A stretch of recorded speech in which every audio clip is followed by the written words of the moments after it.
Cvičenie ešte lepšie ako chôdza a beh sú zhyby vo visu. 2 minúty každé ráno a večer prebudia vaše telo a natiahnu všetky kĺby. Po mesiaci sa mi kríže v dolnej časti chrbta cítili oveľa lepšie. Veríte tomu? Odkedy som objavil toto tajomstvo, stačí mi to len 2 minúty denne. Mojím prvým ranným rituálom sú zhyby vo visu. Vydržte 2 minúty a o 6 mesiacov sa mi kríže v dolnej časti chrbta zdajú byť mladšie. Seniori, ktorí sa venujú fitnessu, nebehajú. Cvičia zhyby vo visu. 5 minút denne. Prebuďte svoje telo a natiahnite si krk, ramená a dolnú časť chrbta.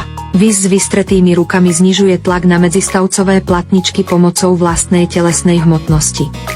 Prirodzene uvoľňuje stres v dolnej časti chrbta. Z toho môže profitovať každý. Vyskúšajte to a presvedčte sa sami.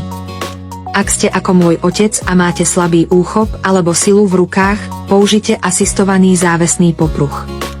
Toto účinne chráni vaše zápestia a umožňuje vám zdvojnásobiť čas visu. Neuveríte tomu. Toto jediné cvičenie môže výrazne uvoľniť stres v dolnej časti chrbta a posilniť jadro. Ultimátne cvičenie dolnej časti chrbta. Odkedy sme prijali túto metódu, s otcom robíme 5-minútové cvičenia visu každý deň. Už 6 mesiacov visíme úplne bez pohnutia. Teraz sa jeho chrbát cíti voľnejší.